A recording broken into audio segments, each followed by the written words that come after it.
It's a good day for a Live with Kevin. Why? Because I have a fabulous guest. And why else? Well, because tonight my Purdue Boilermakers men's basketball team starts their new season, ranked #1 in the country. That's not why you came, but I couldn't not say it. So listen, I'm so excited for you to be here for what will become another episode of the Remarkable Leadership Podcast. You see that up over my shoulder. But before we get to the podcast part itself, just a couple of things. I'm so glad that you're here. If you're watching live, I know that many of you are watching this not live, but later. But if you're here live, here's what I'd like you to do. I'd like you to do something for me and something for yourself. Here's what I want you to, and it's the same thing. How about that? So here's what I want you to do. I want you to go into the comment section on whatever social platform you're watching this from, and I want you to say hello and tell us where you're located. If you do that, that'll make Kevin smile. It'll make my guest and I, also Kevin, and I have an idea about where you're located. But here's what it does for you. It gets you used to using your fingers, because during the course of this conversation, here's what I'm hoping that you'll do. I hope that you will engage. And the way to engage is not just with your mind, but with your fingers. So if you are here live, I want you to imagine that you're joining my guest and I, who I will introduce in a second, with a cup of coffee in front of you, around a table, and in real time, in the same physical space, we were having a conversation. And the conversation would be mostly between my guest and I. But if you're there, if you have a question, a comment, or an idea, you would share it, ask it, or offer it, wouldn't you? That's what you would do naturally. So why not, excuse me, why not do that anyway? Just because you're only here virtually doesn't mean that you can't ask your question. So if you have one, ask it. Apologize for that. It'll make a better conversation. It'll make you more engaged. Excuse me. And most of all, it'll make for a better podcast down the road. So as you can see up over my shoulder, this will be an episode of the Remarkable Leadership Podcast. And so what I'm going to do now is do the intro for the show for both you and for the podcast. And here it is. Marissa, it's for you in 3, 2, 1. Chaos. We seem to experience it every day, yet we are prepared to do more than survive it, but turn it to our advantage. Are you able and willing to do that? Today, we're talking about this uncomfortable topic to understand it better and to build a framework to help us use it rather than lose it. Welcome to another episode of the Remarkable Leadership Podcast, where we are helping leaders like you grow personally and professionally to lead more effectively and make a bigger positive difference for their teams, organizations, and the world. If you are listening to this podcast, you could have been watching it live. Well, you can't now because you can't go back, but in the future, you could join us live. We'd love to have you do that. The way to do that is to get connected with us on either Facebook or LinkedIn, which are just two of the platforms from which we do these live streams. And so you can go to remarkablepodcast.com/Facebook or remarkablepodcast.com/LinkedIn to get connected and find out when we're doing these live so you can join us then. So with that, let me bring in my guest. And we're going to talk about chaos, and we're going to do it in a non-chaotic way. My guest today is Kevin Black. He's a veteran U.S. Army officer. Kevin, thank you for your service. He's a strategic advisor, an author, and the founder of Chaos Studies in Leadership, a new domain exploring how leaders, strategies, and behaviors intersect under pressure. He's the author of Strength in Chaos, the ultimate leadership blueprint for mastering the uncontrollable. It's the first book to measure chaos at the leader and team level. And this is the first conversation he's had, first podcast conversation he's had since the book came out. And I'm happy to be first. Kevin, welcome. Thanks for being here. Oh, it's an honor. Thank you so much, Kevin. So we should probably start, if you're the guy that wrote the book Strength in Chaos, we should probably start with your definition of chaos. So, okay, I'm going to give you my definition. And 3 parts. There's 3 things we have to keep in mind. First of all, chaos, the definition of chaos is a progressive state of disorder. A progressive state of disorder. So to be clear, it's not disorder. It's not just having a messy desk. And it's not also a crisis. Those are two very different things. A crisis, for instance, has usually a bad ending, or you're avoiding a bad ending. Chaos, you could have bad, you could have good, you could have excellent. It's just different levels of stress. The second part that you have to remember, and which is really, really critical here, is that the source of chaos is the perception of losing control. Now, this is really important, the perception, because Kevin, you and I could go to a bar and grill, we're having lunch, and next thing you know, there's a grease fire in the kitchen, and the fire hits the wall. And me, being me, I jump up, grab my hair, and scream bloody murder. We're all going to die, start panicking. Somehow I doubt that of the Army veteran, but go ahead. So, but you will go to the door, you being like an old crusty fireman. All right, guys, all right, slowly, orderly, and you perceive the same facts differently. So that's why I mean it's the perception of losing control. And the third part of this, the third part that you have to remember is we all see chaos differently. The driver of chaos, the thing that makes us perceive it differently, generally speaking, is personality. But personality is very broad. That includes work experience, life experience, religion, philosophy, psychology. In business, it's too much of a big package to measure, to scale. But there is a subset of personality, what we call natural behaviors. And natural behaviors describe how we do things. Some people are fast, some people like detail, but natural behaviors can be measured scientifically. And if you can understand people's natural behaviors, their natural profile, you are more inclined, you're better positioned to predict how they will act when they perceive they're losing control.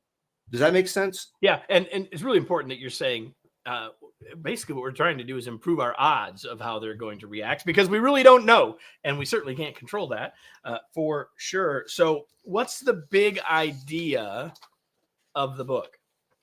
The big idea is to provide order to a thing which technically has no order. You know, chaos is there really is a blueprint to it. There really is taxonomies that if you understand it, you can leverage it and turn it to a competitive advantage. But most people don't. You know, chaos is usually considered a pejorative for the word change.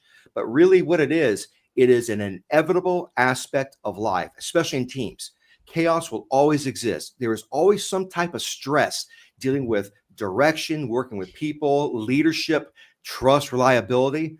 You're going to have to deal with them one way or the other. And if you know how to deal with them, if you know the taxonomies, the scale of how to gain strength, then you're not going to fall into what I call destructive chaos, where teams go into dysfunction and they lose effectiveness. Okay, so we're going to get into destructive chaos, constructive chaos, all those things in a little bit. I'm curious, and you told me something before we went live, which you may or may not choose to share. That's up to you. But the question I have for you is, why are you uniquely the person to write this book, for us to have this conversation, for you to write this book, to talk about this idea of chaos and using it to our advantage? Why? I think you probably need to ask my ex-girlfriends about that, but that is not the purpose of this podcast, everybody. I would tell you, I spent 9 years writing, and this book has gone through 2 transitions. And I realized at one point 3 years ago, which I did research, and there's no books that measure chaos. You know, there are books out there about ship captains going through a storm. They're experiencing chaos, but the book's about the captain. There are no books about the storm and how it affects different captains. And I realized there's this niche here. I'm like, oh my gosh, I just got to do this. So I spent 3 years writing this, and it didn't all come at once. It came in just different successions. First, you have constructive, destructive, but I just realized that there's a huge opening here. I'm comfortable with chaos. I love chaos, but there are people who I work with who don't. And I've always wondered why that is. And so I went through a mental exploration going through this book. Does that answer your question? It does. It does. So you've said a couple of things. You said one thing already that I think most everyone would probably agree with, that change is inevitable. Chaos is inevitable. Change is too, but we're talking about chaos today. That chaos is inevitable. You said that. It's one of the things you talk about in the book. There's a couple other things that you talk about that I think are really useful and interesting. And I'll go here next because you mentioned natural behaviors. You say in the book that natural behaviors are the drivers of chaos.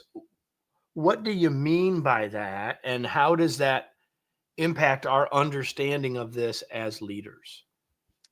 Well, natural behaviors, again, it's a subset of personality. It defines how we act. And the fact that they can be scientifically measured is a huge predicting force.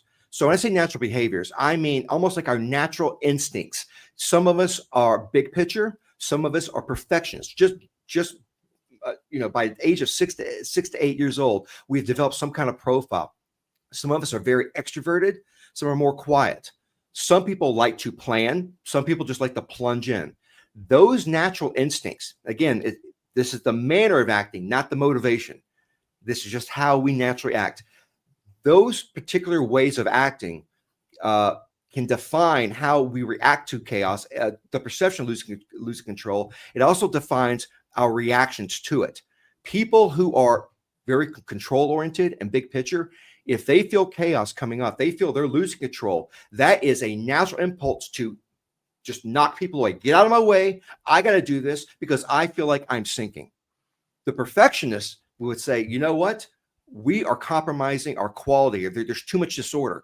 And just by their body language, the things they say, they can intimidate others just by body language into not talking, not participating, not engaging. And when that happens, again, the team loses its effectiveness. It's no longer a unified team. It can ultimately become siloed into groups.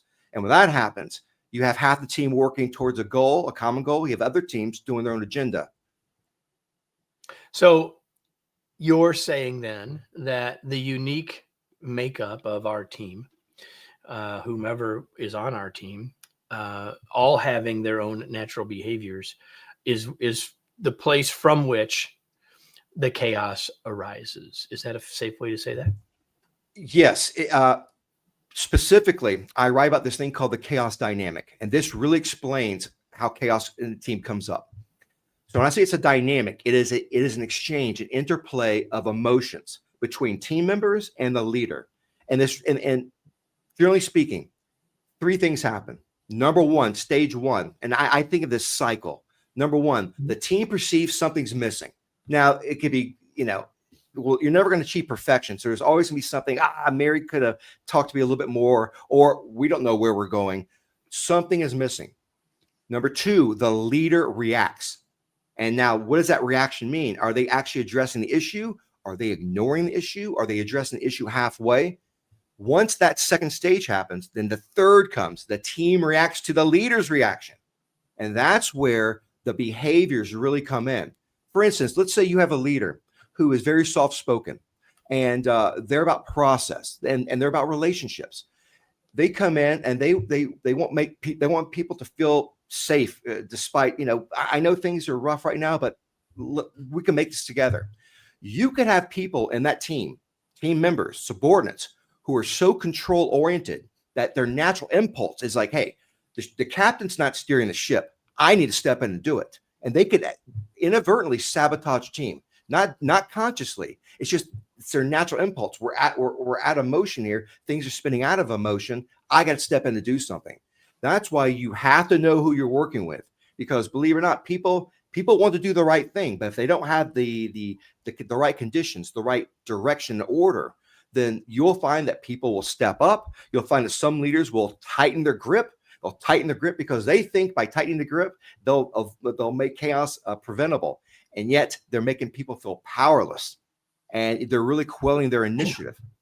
You're hinting at the next thing I wanted to talk about, which was another one of your key ideas, is that control is the source of chaos. So we said the natural behaviors are the drivers, but control is the source. And you've already said that even in the subtitle of the book, that chaos is uncontrollable. So how is it that we're supposed to deal with this paradox of you now saying that control is the source? Well, you have to engage with chaos. So, when we say chaos, I want to make something clear. We're not talking about some invisible force. Chaos exists when teams exist, and the team stops working together, the chaos is going to leave. Chaos, in essence, is it's a type of stress. It could be eustress, That's a term I learned in high school a long time ago. Like, you lift weights, you break your muscle. It could be a little stressful, but it develops strength. It could be distressful. But control, here's the thing about leadership. And I know a lot of people, I've heard so many people talk about, the command and control models. I know they're bashing because it has a bad view, especially you see basic training. But here's the thing. If you're a leader, you are responsible for controlling your team. The question is, how do you control your team? Do you prudently learn to relinquish control, to invite initiative, to make them empowered to take the initiative on the ground without you being there while restricting them to their objectives? Or do you tighten controls over people and process where every decision has to come through you and you sabotage your own position? Control is a necessity in life, and it is a necessity in leadership. It is critical for a leader to learn how to relinquish control and how to get comfortable with that. Telling a control-oriented person to relinquish control is not the easiest thing. It is not their first instinct. It is not their natural behavior. So I want to talk more about control. It's we've now mentioned the 3 parts of your chaos model, and we're going to unpack them. And I want to start with control, since that's where we just were. And you talk about a variety of control outcomes that I would say sit on a continuum, my word. So let's talk about that a little bit in terms of these control outcomes. You just hinted at it a little bit. So let's just unpack that just a little bit more, and we'll put the other 2 pieces of the framework together. Okay. Okay. So you're absolutely right. Control continuum. So for the audience here, just imagine a straight line. On one side is no control. You have a leader there, but the leader's they're not taking charge. And you have people really, and this is called anarchy. This is the first level. Anarchy means, and anarchy is not a bad thing. It is a struggle for control. If your leader's there not doing anything, you're gonna have subordinates who are like, the captain's not there. We have to steer the ship. Now what happens is you have inner team fighting. It could be ugly. It could expose the leader. But the fact is that people want to be there and they want the team to be a success. So the issue about anarchy is the leader in position does not know how to take charge in a way to manage their subordinates, especially the control-oriented ones. The next on this continuum, we're going from no control to complete control. The next is what I call undisciplined initiative. Now, this is where you have a leader, take a sales executive who is marvelous, just a real expert in their field. They're now in charge of the team, of the company. And what happens is they will focus on sales, maybe marketing, but they'll leave the other things, corporate communications, HR. They're like, hey, Mark, you deal with that. You take care of that. So an undisciplined initiative, again, people want to be there, but you get successes, but they're inefficient. They're sloppy because the leader is selectively focused on some things and not the whole. Finally, you go to next to that is really the ideal. This is called disciplined initiative.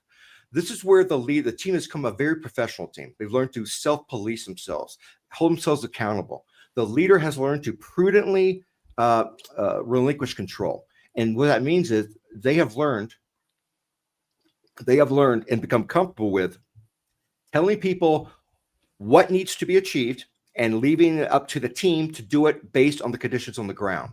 So the people are empowered. They want to be there. They're showing discretionary effort. They're doing everything necessary without the leader having to prod them. That is the ideal.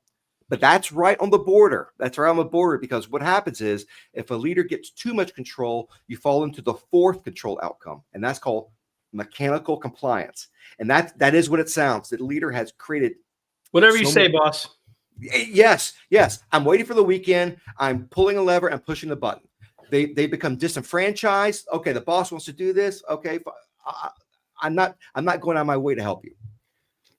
The next one, malicious compliance. That's when apathy turns into resentment. That's when the boss they can become so absent or a bully that if that's what you want, but that's what you're going to get. Yes, sir. Yeah, and they will do it to punish the boss. Now, when you get to a malicious compliance, the team is really losing their effectiveness, because what you find is people fall into silos. Certain people have access to the boss and they know they're safe. Other people who don't have access to boss are now pushed away. You have silos, you have the team fighting against one another. And then, Kevin, what happens when that kind of malicious compliance turns into real resistance? The sixth outcome is deliberate resistance. This is where, and this is a really bad control outcome. It's not just your boss may be a bully or an absentee boss. It's the fact they become unethical, that you cannot trust them, or even maybe the institutions that promote them. And that's where, and I'll give you a great example, Disney.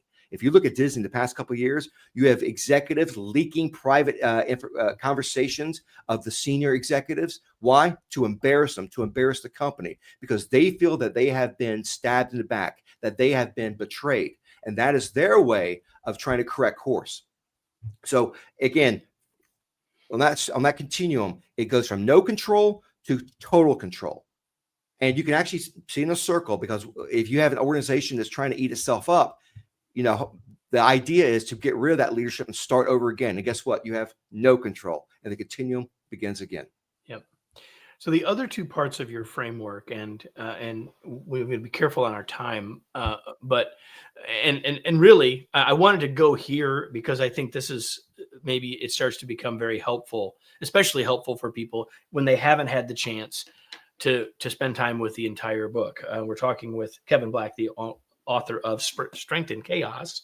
And so the other two parts of your framework are phrases you've already mentioned, constructive chaos and destructive chaos. So I would like to leave our listeners with what the difference is between those two things, because they're not in parallel in the framework, but they run in parallel, right? Yes. And so talk about each of them briefly. Okay. So when you go back and look at the control scale, those first three, everything from anarchy to discipline initiative, if you look up for the audience here, we're looking at a triangle. And that triangle on the left side is constructive. It's going up, and destructive is going down on the right side. Left, up, right, down. And what you'll find is if you're in those first three control outcomes, you're in what we call constructive chaos. And what that means is you're using influence. People are engaging on their own agency. They want to support the team. When you go into destructive chaos, you have crossed into obedience. People are no longer acting on their own agency. They're acting on fear. Constructive chaos and destructive chaos are parallel in the sense that they're opposites. And there's an order. So for your audience here, if you want to gain strength in chaos, there's an order of things that have to happen. And this is the major taxonomy. The first thing that has to happen to gain strength in chaos is you have to have unity. Now, what does unity mean? It means not a group. It means a team. People are willing to work with one another. They're willing to put away petty differences and go about the same common goals with one another. It also means that your leader is capable of managing people issues. Very important.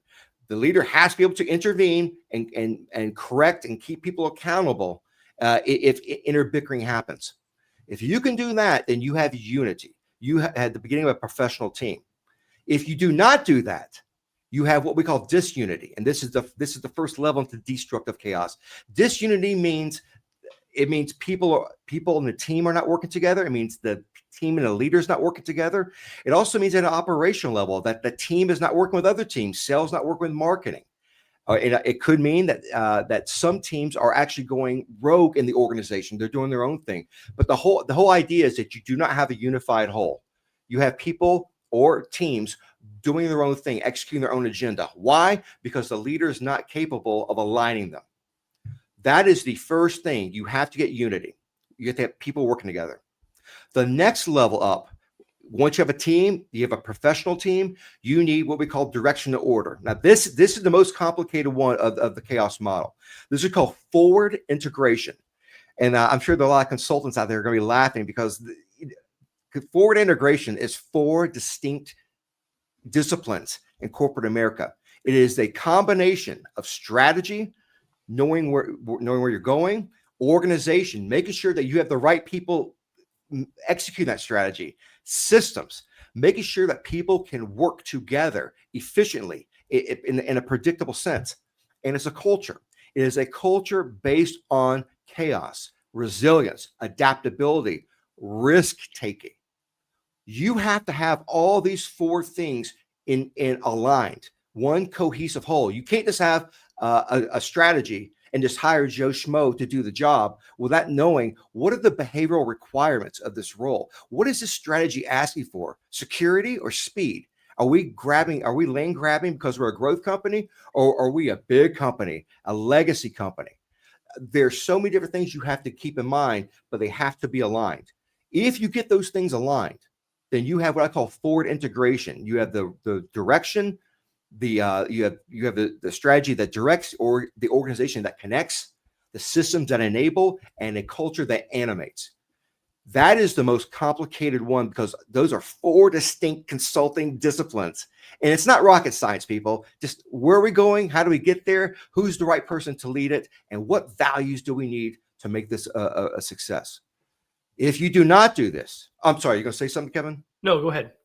If you do not do this, the chances are you're going to fall into what we call disorientation. Disorientation is the second level down in destructive chaos. What does disorientation mean? It means people are asking, what are we doing?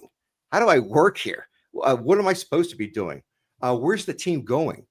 And what you find is it's a chain reaction. And usually, in my experience, it's because people don't have a clear strategy. They have task lists, daily task lists, but there are no strategic objectives. And what happens is there are no strategic objectives. You just hire people who technically look right on their CV or their resume without knowing what behaviors you need. And the systems, marketing might have a system, sales might have a system, HR might have a system, but they're all different. That's disorientation. Now, key to disorientation is the leader. This is really key. The leader, I'm trying to use a correct word here. The leader might be called inept, and that just means that they don't have the knowledge. They can learn. They just don't have the knowledge of how to connect.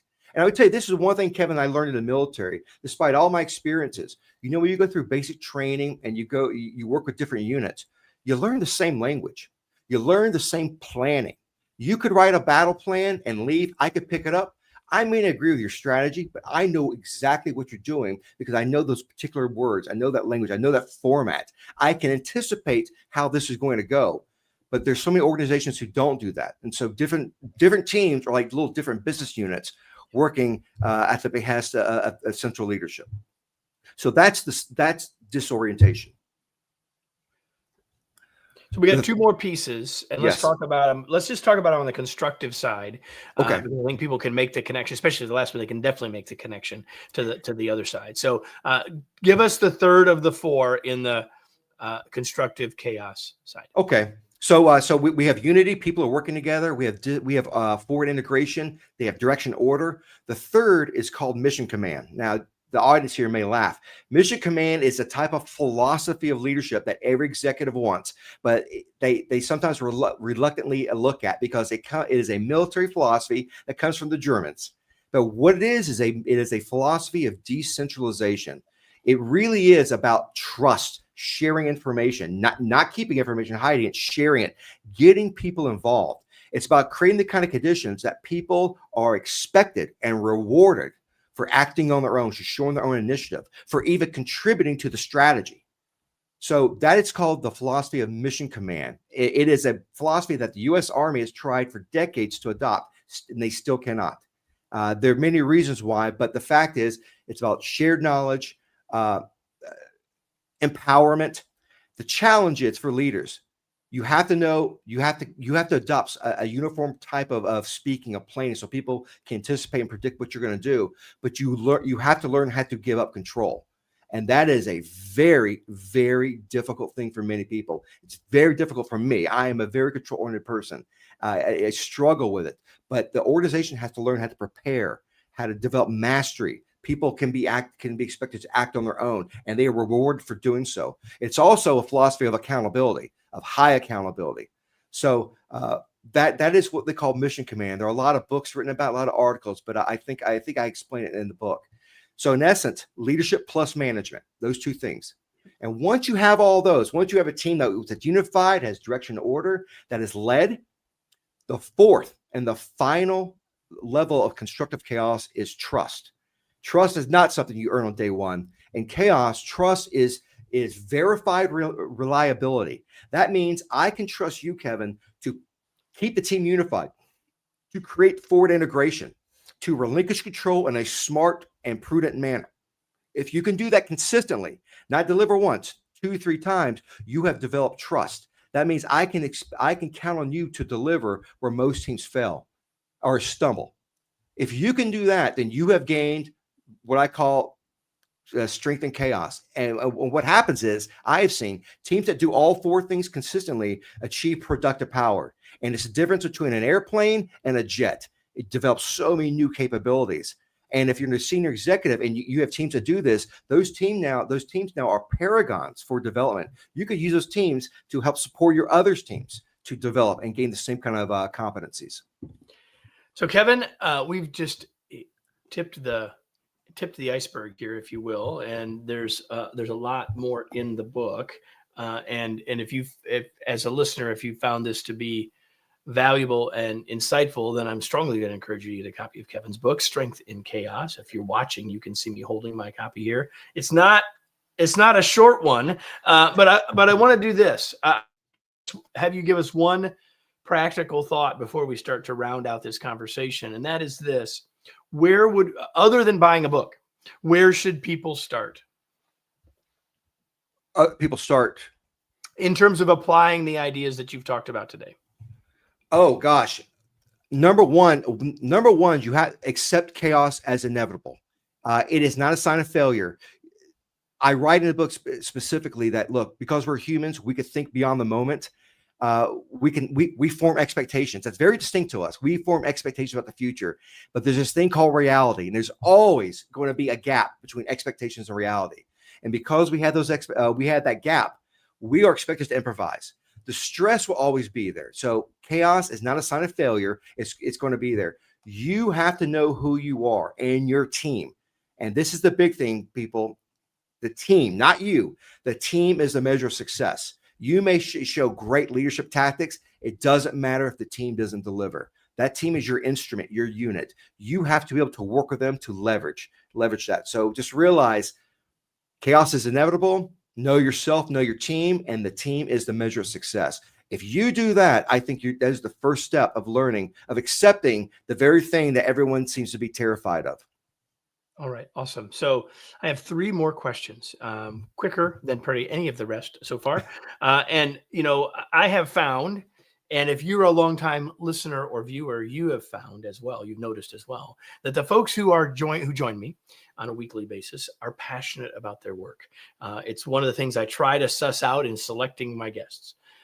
And I'm curious, when you're not being passionate about chaos and helping others understand it and work through it for their success, what do you do for fun? I raise my blood pressure by playing computer war games. That, everybody, 518 episodes in, that's the first time that has been the resulting answer. So what are you reading these days, Kevin? I just got downloaded a enormous PDF very, very quickly. Back in the late 1970s, during the Cold War, the American Army would bring in German generals who fought the Soviet Union, and there are transcripts that they had these huge conferences, Kevin, huge conferences. They bring these German generals in, and these are 400-page transcripts of these leadership conferences. And the Americans like, how do we fight the Russians? And they would go through these war gamings, and you could read verbatim what these generals were saying, all these senior officers. And it's a very unique way to be a fly on the wall to see how senior leadership from different cultures perceive problems and make decisions. All right. Awesome. Again, everybody, a first to have the transcripts of a conference from the 1970s be the thing that our guest is reading. So, Kevin, the thing you probably most wanted me to ask you all along is where can people connect with you, get the book? What are the next steps in terms of them and you? So please, Kevin Black, 1999, Kevin Black on LinkedIn. You'll find me. The book is on Amazon. It's a Walmart. It's a Barnes and Noble. I'm very, very proud of it. And I would tell you, this is the book that I wish I wrote and I'd read And I have a great testimonial from Colonel Douglas McGregor, who was actually on the short list of being the Secretary of War. I would, yeah. So my website's kevinblack.co, not com. CO.com is the country singer. kevinblack.co. Look me up. If you have any questions, I would love to send me some questions. I would love to answer them. I'm really, really passionate about this new subject. And follow me on LinkedIn, and I'll keep you updated to new updates and what's coming up. kevinblack.co and thechaosbook.com. So before we go, everybody, I want to remind you that this episode has been brought to you by my latest book, Flexible Leadership. And you can learn more about flexible leadership by going to kevinikenberry.com/flexible. Now, before we go, I've asked all of the questions that I have time to ask Kevin, but I still have a question for you, dear listener. And that question is this: now what? What are you going to do now? What action are you going to take? There's something or things that you heard from Kevin that hit you. They were the things you needed to hear. They were the things that you needed to learn and understand today. And that's great. But none of that matters if you don't take action on what you heard or learned. So my challenge to you is to take action on what those things are for you, to think about those places where perhaps chaos is causing you to stumble rather than being seen as just inevitable. And how do I move forward? And so whatever those next steps are, I hope that you will take those. And I hope that there's one more. So before I say this, Kevin, thank you for being here. It was a pleasure to have you. And so there's one other thing that I hope you all do, and that's to come back next week for another episode of the Remarkable Leadership Podcast. We'll see you then.